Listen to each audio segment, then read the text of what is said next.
Hello. नमस्कार, मैं राजकुमार आपका स्वागत करता हूँ। आज हम पढ़ेंगे सूरदास का पद्य। जैसे कि आप लोगों को पता है, हम क्लास 10th सब्जेक्ट हिंदी में जो सिलेबस दिया हुआ है, पहला चैप्टर सूरदास का पद्य, उसे हम पढ़ रहे थे। उसमें हमने सूरदास का जीवन परिचय पढ़ा दिया, सूरदास का साहित्यिक परिचय भी हमने देख लिया, और जो पद दिए हुए हैं चार, उसमें से पहला पद हमने देखा है। और अब आज हम देखेंगे आगे का पद। आगे के पद देखने से पहले एक बार मैं चाहूंगा कि जो कल हमने पद को पढ़ा था उसे एक बार दोहरा दूं, ताकि जो कुछ भी कल हमने उस पद में पढ़ा है वो दोबारा हमें याद आ जाए। ठीक है, हमें वो स्मृति में आ जाए, ताकि वो दिमाग से निकले नहीं। तो कल हमने पढ़ा था उद्धव के बारे में। उद्धव यहाँ पे ज्ञान का उपदेश देने आए हैं गोपियों को। तो वहां पे गोपियां जो है वो उत्तर में क्या कह रहे हैं कि उद्धव जो है वो बहुत भाग्यशाली है। क्यों?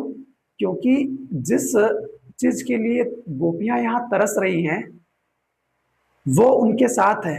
किनके साथ? उद्धव के साथ है। कहने का मतलब ये है कि गोपियां जो है वो श्री कृष्ण को प्रेम का अथाह सागर मानते हैं, और उसी सागर में रह करके भी और उद्धव जो है वो अछूते हैं उनके प्रेम से। उनकी दृष्टि श्री कृष्ण के रूप सौंदर्य पर बिल्कुल भी नहीं पड़ पाई है। ठीक है, वो बिल्कुल भी अछूते हैं उनके रूप सौंदर्य से, उनके प्रेम से, उनके स्नेह से। उसी को व्यंग्यात्मक रूप में गोपियां उस पद में कह रही हैं। अब हम आगे बढ़ेंगे और देखते हैं कि आगे के पद में गोपियां क्या बात कर रही है, गोपियां क्या कह रही हैं उद्धव से। ठीक है, तो उस पद को पढ़ने से पहले, उस पद की व्याख्या करने से पहले, हम उस पद में जो कठिन शब्द दिए हुए हैं, किताब में जो शब्द दिए हुए हैं, उसके अर्थ हम लिख लेते हैं, समझ लेते हैं, ताकि व्याख्या करते वक्त हमें किसी तरह की कोई परेशानी ना हो। ठीक है, आइए देखते हैं।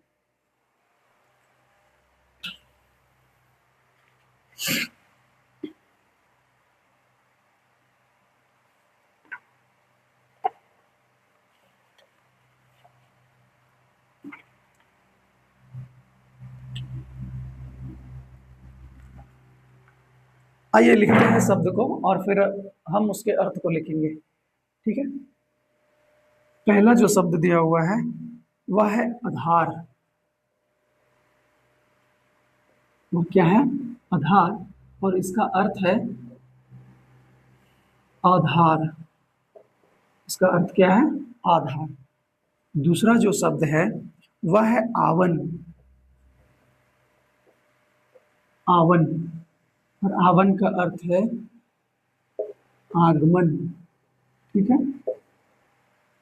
तीसरा जो शब्द है वह है व्यथा। और व्यथा का अर्थ है, माफी चाहूंगा, व्यथा नहीं, व्यथा तो अर्थ है विथा। क्या है? विथा। विथा। और इसका अर्थ है व्यथा। ठीक है। और चौथे नंबर पे है आपका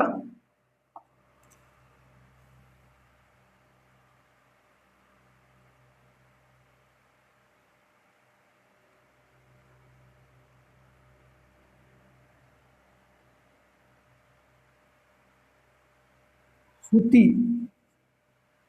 हुति। हुति का अर्थ दिया हुआ है थी। ठीक है। पांचवें नंबर पे जो है, एक यहाँ पे ये भी लिख देते हैं विरह दही। विरह दही। और इसका अर्थ है विरह की आग में जल रही। विरह की आग में जल रही। ठीक है। नेक्स्ट है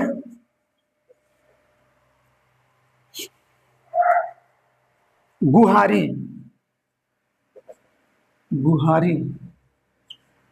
और गुहारी का अर्थ है रक्षा के लिए पुकारना।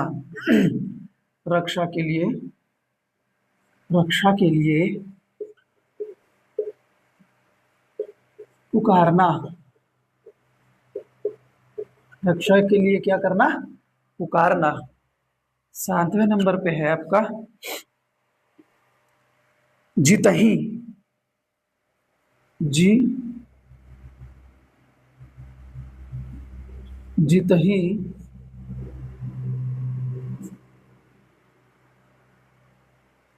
जितही तय। ठीक है, जितही तय का अर्थ होता है जहां से, जहां से। आगे है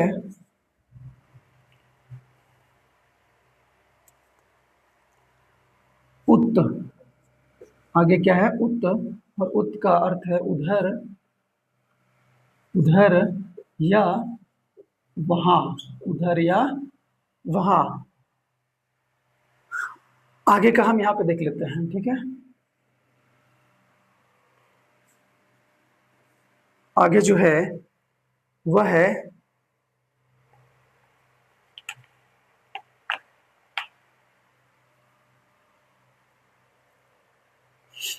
धार बही। ठीक है,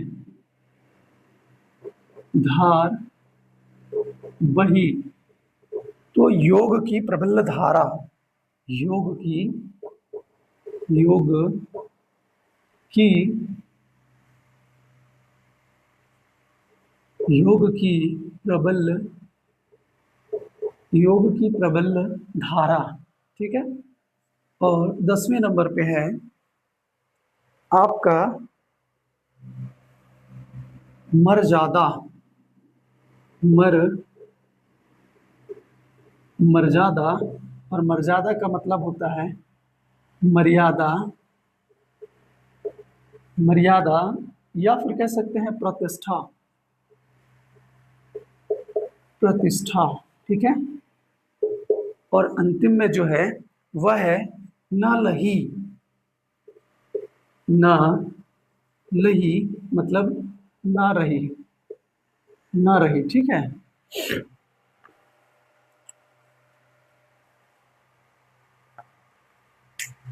ये आज हम देख रहे हैं दूसरा पद। सूरदास का जो पद दिया हुआ है उसमें हम क्या देख रहे हैं? दूसरा जो पद है, मतलब 4 पद दिए हुए हैं और उसमें से पहला पद हमने पढ़ लिया है और दूसरे पद जो है वो हम देख रहे हैं। तो दूसरे पद में जो कठिन शब्द दिए हुए हैं उन शब्दों को मैं इस तरफ लिख दिया हूँ और उनके जो अर्थ होंगे मैं इस तरफ लिख दिया हूँ।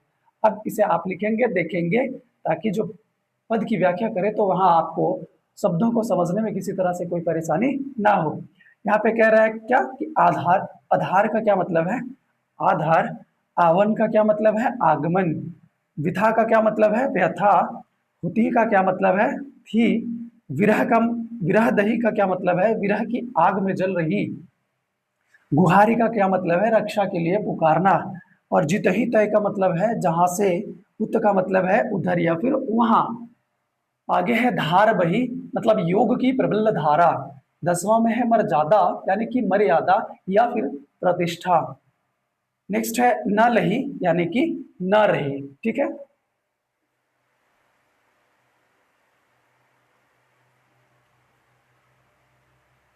अब हम इसे मिटा देते हैं और आगे पद को लिखते हैं।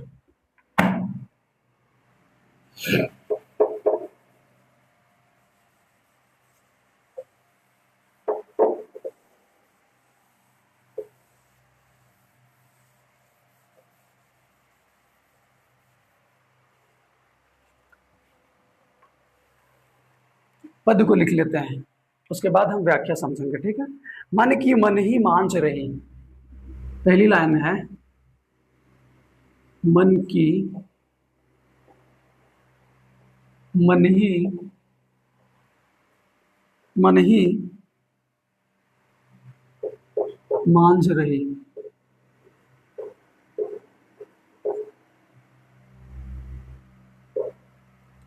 आगे है कहिए जाई कौन पे उधाम।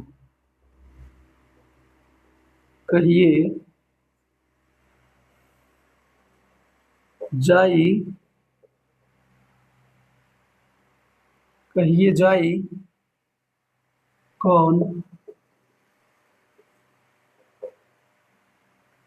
कौन पै उधव उधव नाही परत कही, नाही परत कही। ठीक है, आगे की लाइन है, अवधि आधार आस, अवधि आधार आस आवन की, आश आवन की। ठीक है, तन मन बिथा सही, तन मन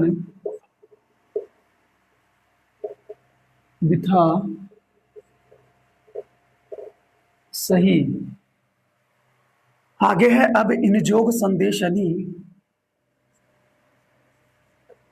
अब इन जोग संदेशनी,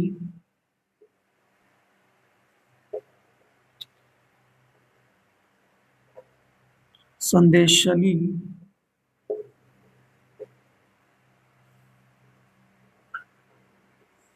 संदेशनी सुनी सुनी,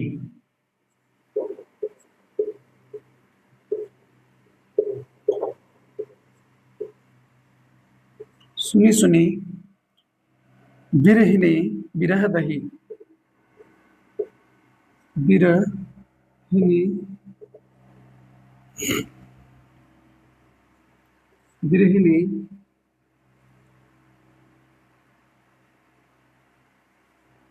विरह दही। ठीक है,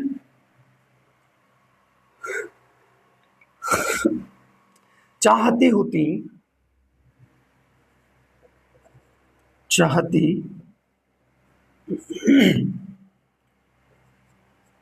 चाहती होती गुहारी जितही तय, गुहारी जितही तय, उत तय धार बही,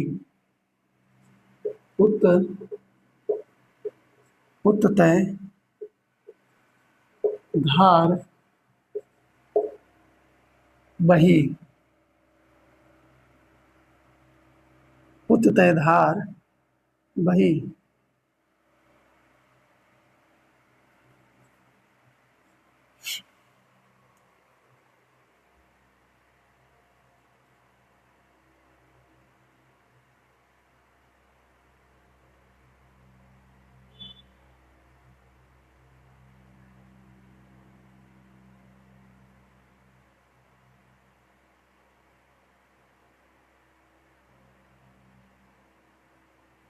आगे है, सूरदास,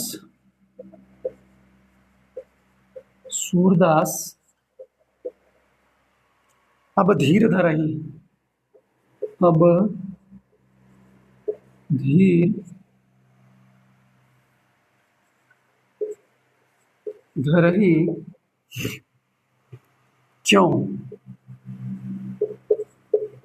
क्यों मर ज्यादा न लही, मर ज्यादा न लही। ठीक है,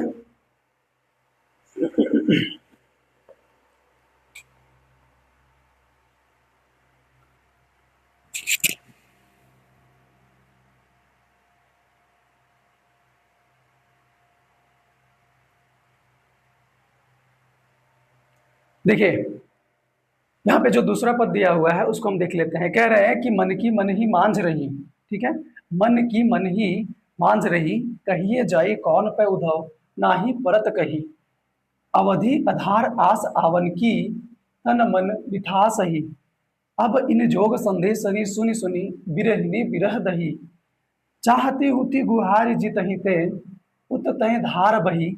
सूरदास अब धीर धरही, क्यों मर ज्यादा ना लही। ठीक है, कह रहे हैं यहाँ पे गोपियां जो हैं वो कह रही हैं, ठीक है। उद्धव जब ज्ञान का उपदेश देने के लिए यहाँ पे आए हुए हैं और ज्ञान की बात कर रहे हैं, तो यहाँ पे गोपियां जो कह रही है, क्या कह रही है कि जब मथुरा से, ठीक है, वो मथुरा चले गए हैं, कौन, श्री कृष्ण जब मथुरा चले गए हैं, तो वो गोपियों से वादा करके गए हुए थे, वो कह करके गए हुए थे कि मैं वापस आऊंगा, ठीक है, मैं वापस वृंदावन आऊंगा।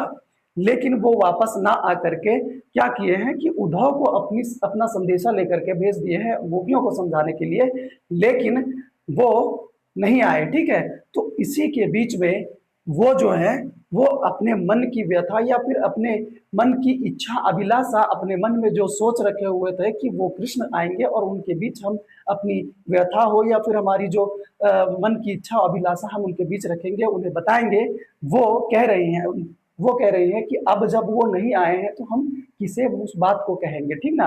वो जो हमारे भीतर जो प्रेम की बातें हैं, जो प्यार की बातें हैं, ठीक है, वो हम किसे बताएंगे। तो वो कह रही कि मन ही मांझ रही, यानी कि हमारे मन में जो बात थी, बहुत सारी बातें थी श्री कृष्ण को बताने के लिए, वो अब हम किसी और के पास नहीं निकाल सकते, इसलिए हमारे मन ही मन वो क्या हो रहे हैं, पिस रहे हैं। वो क्या है, हमारे मन ही मन पिस रहे हैं, मंज रहे हैं, ठीक है, मन में ही दबे हुए हैं।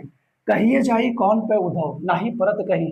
अब इस बात को हम किसे बताएंगे, आप ही बताओ उद्धव, कि हमारे मन में जो प्रेम की बात है, ठीक है, प्रेम की भावना जो जागृत हुई थी श्री कृष्ण के लिए, कहने का मतलब ये है कि जब हम किसी से प्रेम करते हैं, प्यार करते हैं, तो वो जो बातें होती हैं वो हम किसी और को नहीं बता सकते हैं, वो तो हम उसी व्यक्ति को बता सकते हैं जिससे हमारा लगाव है, जिससे हमारा प्रेम है। अब यहाँ पे क्या है कि गोपियां जो है वो श्री कृष्ण से प्रेम करती हैं, तो श्री कृष्ण के आस लगाए बैठी हुई कि कहीं ना कहीं श्री कृष्ण फिर से यहाँ पे आएंगे, ठीक है, वृंदावन आएंगे और हम अपने मन की जो बात है वो उन्हें बताएंगे। लेकिन वो नहीं आए हैं और उद्धव को यहाँ भेज दिए हैं, जिसके कारण गोपियां कह रही हैं कि हमारे मन की जो चाहत थी, हमारे मन की जो अभिलाषा थी, जो बातें थी, वो हम श्री कृष्ण को नहीं बता पा रहे हैं और हमारे मन की बातें हमारे मन में ही दफन हो रही है, मंज रही है, पिस रही है, ठीक है। हम इस बात को किससे बताएं, आप ही बताओ उद्धव, कि हमारे मन की जो भीतर बातें हैं वो हम किसे बताएं। ये प्रेम की बातें हम आपको तो नहीं बता सकते, तो बताइए आप ही कि हम किसे बताएं। ना ही परत कहीं, ना ही किसी और से कह पा रहे हैं, ठीक है, ना ही ये हम किसी से कहना चाहते हैं और ना ही किसी और के पास इस बात को हम कह पा रहे हैं। आगे है कि अवधि आधार आस आवन की। अब गोपियां जो कह रही हैं कि एक ही आस लगाए बैठी हुई थी उनके आगमन की, ठीक है, वो समय, उस समय का आस लगाए बैठी हुई थी कि जब श्री कृष्ण फिर वापस हमारे सामने आएंगे तो हम अपने मन की बात क्या करेंगे, उनको बताएंगे। पर वो तो नहीं आए हैं, अब तन मन बिथा सही, और इसी आस में हमारा जो तन मन है वो बिथा सह रही थी। क्या कर रही थी, हमारे मन, तन और मन, हमारा शरीर जो है वो और हमारा जो मन है वो बिथा सह रही थी, यानी कि व्यथा सह रही थी, पीड़ा सह रही थी, ठीक है, उनके आस में कि एक न एक दिन वो आएंगे, तब हमारे मन की जो व्यथा है, हमारे मन की जो पीड़ा है, इच्छा अभिलाषाएं हैं, वो हम उनके बीच रखेंगे तो हमारा मन शांत हो जाएगा, हमारा मन शांत हो जाएगा। लेकिन क्या है, यहाँ पे श्री कृष्ण नहीं आए हुए हैं, ठीक है भाई, कह रही हैं कि एक ही तो समय का इंतजार था, कौन सा समय, उनके आने का समय, और इसीलिए हमारा तन मन क्या है, इस पीड़ा को सहन कर रहा था, लेकिन वो तो नहीं आए। आगे कह रहे हैं कि अब इन जोग संदेश ने सुनी सुनी, ठीक है, अब इस जोग संदेश ने सुनी सुनी कि हे उद्धव, अब तुम्हारे जोग यानी कि ज्ञान का संदेशा सुन सुन कर विरहनी विरह दही, यानी कि हमारा जो विरहिणी किसे कहा जाता है, वो स्त्री जो अपने प्रेम से बिछड़ जाती है, ठीक है, वो स्त्री जो अपने प्रेम से, प्रेमिका से बिछड़ जाती है, अपने प्रेमी से बिछड़ जाती है, ठीक है, जब वो किसी से प्रेम करती हैं तो उसका प्रेमी उसे छोड़कर कहीं चला जाता है और वो उससे अलग हो जाती है, तो उसे क्या कहते हैं, विरहिणी कहते हैं। तो विरह दही, यानी कि वो उस पीड़ा के, ठीक है, बिछड़न का जो पीड़ा है, दुख है, दर्द में है, उसमें क्या हो रही है, वो जल रही है, उसका जो शरीर है वह क्या है, जल रहा है। यहाँ कह रहा है कि अब इन जोग संदेशनी सुनी सुनी, यानी कि हे उद्धव, तुम्हारे जोग, तुम्हारे ज्ञान का उपदेश सुनी सुनी कर हमारा जो शरीर है, ठीक है, वह क्या है, विरह की आग में जल रहा है। आगे कह रहे हैं कि चाहती हुती गुहारी जीतही तय, यानी कि हम चाहते हैं कि चाहती होती गुहारी जितही, यानी कि गुहार लगाना हम चाहते हैं, अपनी रक्षा के लिए पुकारना चाहते हैं, उत तय धार बही। और जैसे ही हम अपनी रक्षा के लिए गुहार लगाना चाहते हैं, आवाज उठाना चाहते हैं, ठीक है, रक्षा के लिए पुकारना चाहते हैं, वैसे ही आपके उपदेश का, क्योंकि ये ज्ञान का उपदेश जो है वह योग की धारा जो है वह बहने लगती है। क्या होती है? आपके योग का धारा जो है वह क्या होती है? बहने लगती है। मतलब हम हमारे जो मन की व्यथा है, इतने दिनों से हम अपने अंदर दबा कर रखे हुए थे, अब अंतिम समय में हम उसे बोलना चाहते हैं, ठीक है, रक्षा के लिए श्री कृष्ण को पुकारना चाहते हैं, आवाज देना चाहते हैं, लेकिन आप आकर के अपने जोग का धारा यानी कि अपने ज्ञान की धारा को क्या कह रहे हैं? बहा रहे हैं। अब सूरदास कह रहे हैं, ठीक है, गोपियों की ओर से सूरदास कह रहे हैं कि अब धीर धर ही क्यों, यानी कि सूरदास कह रहे हैं गोपियों की ओर से कि अब हम धीर क्यों धरे, अब हम धीरज क्यों धरे। बताइए, इतने दिनों तक तो हम धीरज धरे बैठे हुए थे, इंतजार में बैठे हुए थे, मन की बातों को दफन करके बैठे हुए थे, भीतर ही भीतर रखे हुए थे कि एक ना एक दिन श्री कृष्ण हमारे बीच आएंगे तो हम अपने मन की बात उनके सामने करेंगे। लेकिन ये तो ना वो आए हैं और ना प्रेम का कोई संदेशा भेजे हैं। अगर संदेशा भेजे भी हैं तो योग का संदेशा भेजे हैं, ज्ञान का संदेशा भेजे हैं, जिसे हम सुन नहीं पाएंगे, ठीक है, उसे सुन करके हम विरह की आग में जल रहे हैं। अब हमारे पास, ठीक है, अब हमारे पास धीरज धरने के लिए कुछ भी नहीं बचा है, अब हम धीरज बिल्कुल नहीं धरेंगे, मर्यादा ना नहीं, क्योंकि उनकी कोई मर्यादा, कोई प्रतिष्ठा नहीं रह गई है। कौन सी मर्यादा?